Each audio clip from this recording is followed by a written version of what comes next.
Peter King's Football Morning in America has a mock draft. Everybody has a mock draft. We're eventually going to have one. Tom, do you have a mock draft? Yeah, we're doing a three-way mock draft today for NBC Sports Boston, and you're going to love it. That's true, because I love every mock draft, because I must know what people who know nothing think about how the draft is going to unfold. Let's face it, none of us know anything about how the draft is going to unfold.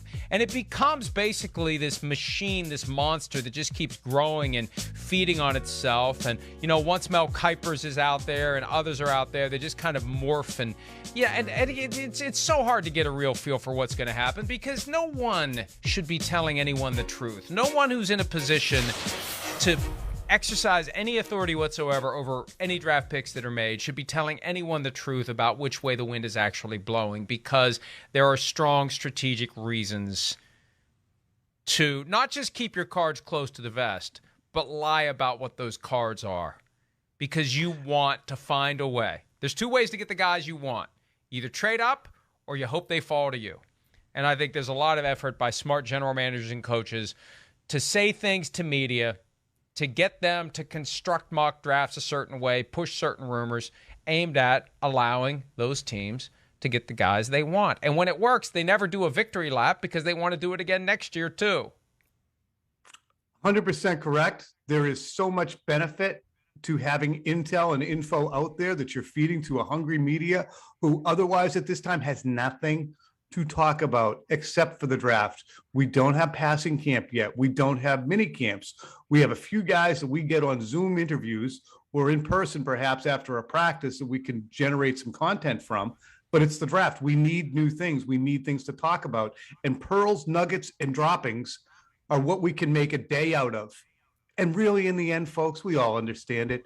We're just trying to punch the clock and get to the 5 o'clock. You know what I'm saying? We got to get our shows done. So those droppings and nuggets become content and fodder for us. When people ask, what are the Patriots doing at 21? I'm like, tell me what happened on the first 20 picks. They're 21st. The number of things that can change and dynamics and tumblers that have to fall into place for me to be able to give you a direct answer as to what they're going to do at 21 are crazy. And the fact that this draft is so good from 15 to 50 or even later than that means that all these teams with 2 first-round picks are dying to get out of their spots.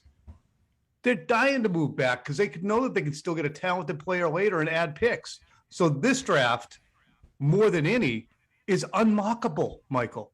It cannot be mocked. So stop mocking. But the mocking continues. Peter has his, you'll have yours, Sims is going to have his, yes. We'll have one later this week. I outsource mine, in large part because I don't feel like doing it, but also because there's some people I know that I trust that do this for a living, that, you know, have a real reason to understand who the players are.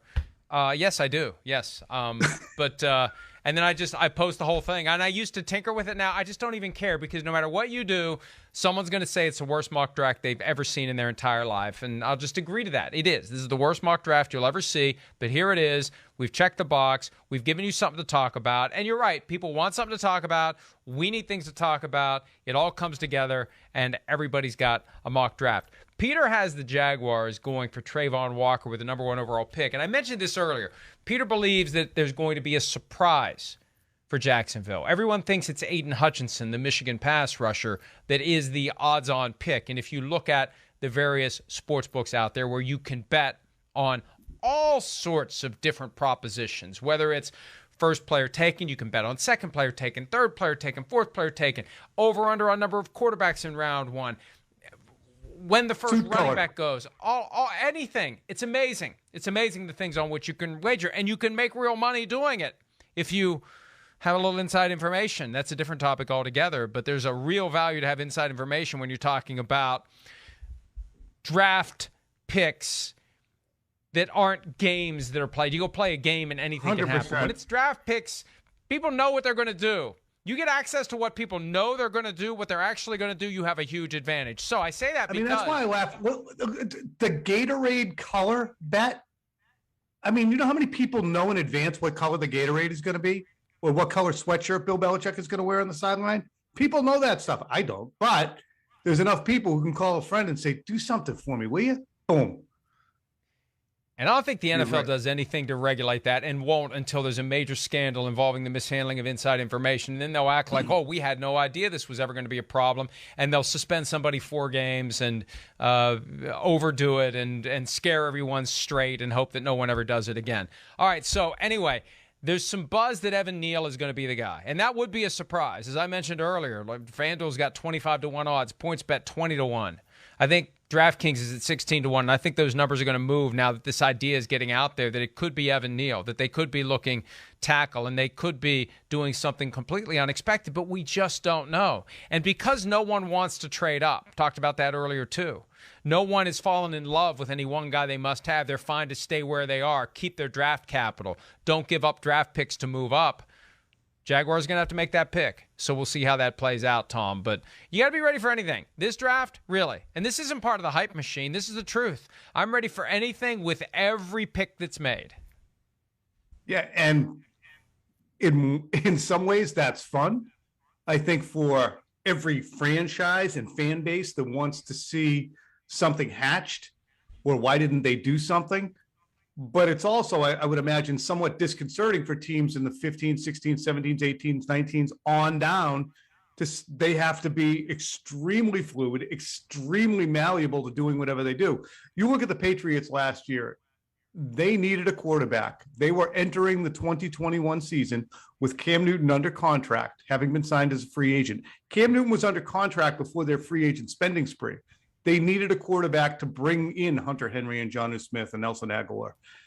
They weren't married to the idea of Mac Jones. Mac Jones could have gone to Carolina. He could have gone to Denver.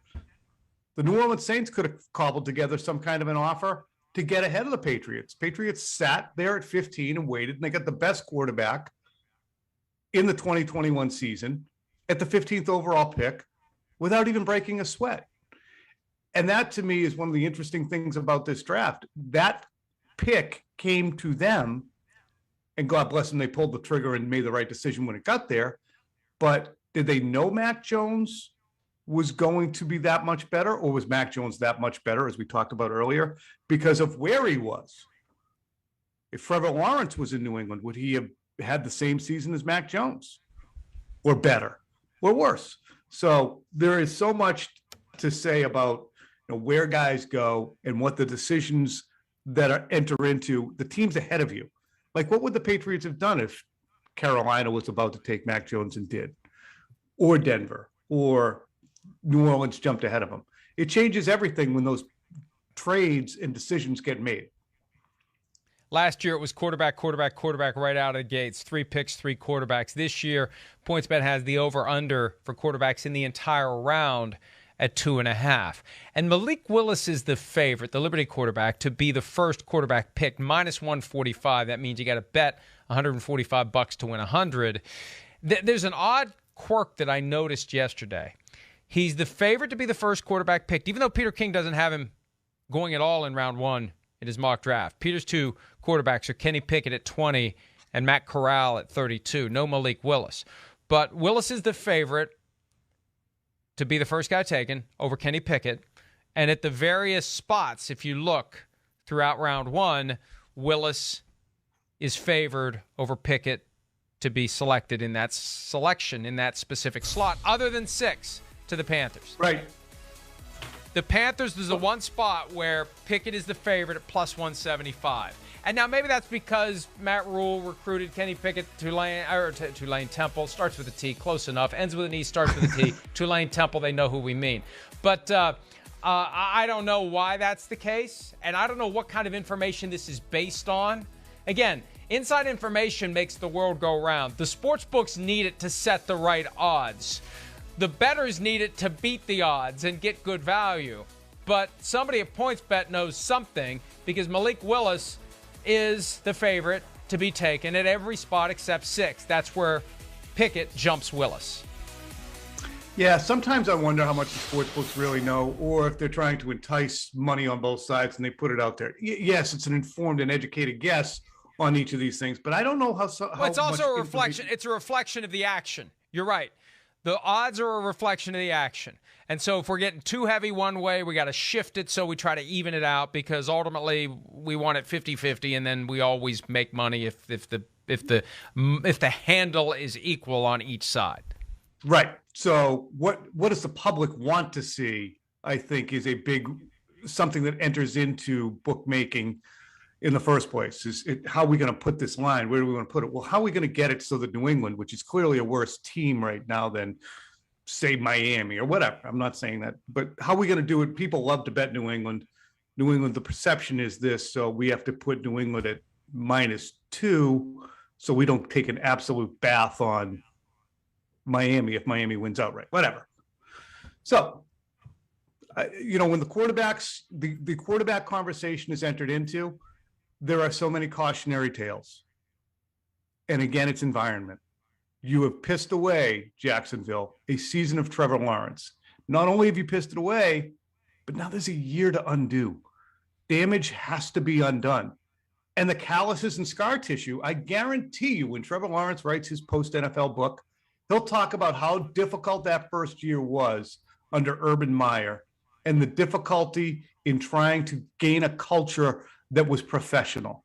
You can't go from, where he was at Clemson and the organization that seemed to be present there, and then spend a year of disarray in Jacksonville and not be disillusioned with the NFL itself. So Trevor Lawrence has lost a year and probably lost some of this year. Zach Wilson it's lost. Go ahead, man. Well, I was thinking about Trevor Lawrence because recently he was speaking at the offseason program talking about Doug Peterson, and you could see there was kind of a hesitation. You want to say all the right things, but I think from his perspective, he's shell-shocked a little bit. Like, last year was a nightmare, and I don't know what I'm getting myself into this year. They hired a new coach last year. We thought it was going to work, and it was disaster. Now we got another new coach. I don't know what to think. I don't know what to expect. I don't know that it's going to be good or not good. And you're absolutely right. With the quarterback position, so many factors go into it. I go all the way back to 1999. I wonder if Donovan McNabb ends up on the Bengals and Achilles Smith ends up on the Eagles. Does Achilles Smith become the guy who's a starter for 10 years and Donovan McNabb the guy who washes out of the NFL in 2? I think it's entirely possible.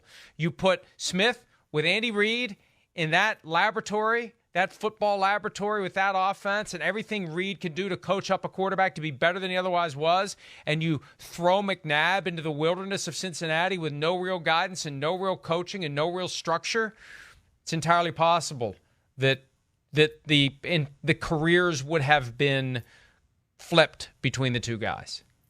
Would Johnny Manziel or Baker Mayfield have had different arcs if they went to different places? Look, I think Johnny Manziel had some difficulties, off-field difficulties that were baked into the equation, and he was going to have to conquer those one way or the other. But I think he was less likely to do it in Cleveland than he might have done someplace else. And there's only a finite, Mike, there's only 6 to 8 teams, I think, who really seem to create that nest for a player to develop. And they might think they're developing him and they're not. Look, Jimmy Garoppolo under Josh McDaniels, coming from Eastern Illinois, developed beautifully, even as Tom Brady didn't really yield to Jimmy Garoppolo. Saw him as a threat, made it very hard for Jimmy just in competition, not individually, but just competing with him. He wasn't sitting there saying, here's what you want to do on this play, Jimmy. Here's what you want to do here. No, because Jimmy Garoppolo was there to take his job. But still, Garoppolo developed. Jacoby Brissett developed as a 4th-round pick under Josh McDaniels to the point where he could go to Indianapolis and be a starter after Andrew Luck stepped aside. He could go to Miami and be a contributor. That cocoon that you develop in will dictate everything. So Jacoby Brissett might end up having a better career than, or certainly will and already has, than a Johnny Manziel because of where he began. Now, I think Baker Mayfield would have been a better quarterback if he had landed somewhere else and wasn't stuck with the turmoil of Hugh Jackson and Todd Haley as a rookie, and then Freddie Kitchens, who never should have been the head coach of that team in 2019. I think they listened a little bit too much to Baker because Baker was comfortable with Freddie Kitchens. That was a disaster. 2020 was much better. Last year was marred by the injury. I think Baker Mayfield still has a chance. Manziel was going to fail wherever he was. Right. Unless he found somebody who was going to bust through his attitude. And I came to this conclusion. Remember the night when they finally were making him the starter in Cleveland in 2014 when he was a rookie? And on that Tuesday night, when he found out he was going to start, he went to watch the Cleveland Cavaliers play basketball instead of grinding away, watching film, game plan, right, getting himself ready. Tuesday is game plan night. He never had the work ethic, not even close to the work ethic or the attitude necessary. He was Brett Favre without Brett Favre's talent, because Brett Favre just wanted to show up and sling it around, and he could. Manziel just wanted to show up and sling it around, and he couldn't. Yeah, and it'll be interesting wherever Malik Willis and Kenny Pickett land. Are they in the right situations? And you look at Trey Lance, and we have a Jimmy Garoppolo discussion that we need to have here too, in addition to Mayfield. But the Garoppolo conversation is interesting too, because of the fact that the Niners can jettison Jimmy Garoppolo for the second overall pick, Trey Lance, to take over. And when you look at Trey Lance, the hesitancy that you see with San Francisco, Mike, why do you believe it's there? Why is San Francisco continuing to be hesitant when they can save all that dough? Hi, I'm Mike Tirico, and thanks for watching. Make sure to hit subscribe for the latest news and highlights from NBC Sports.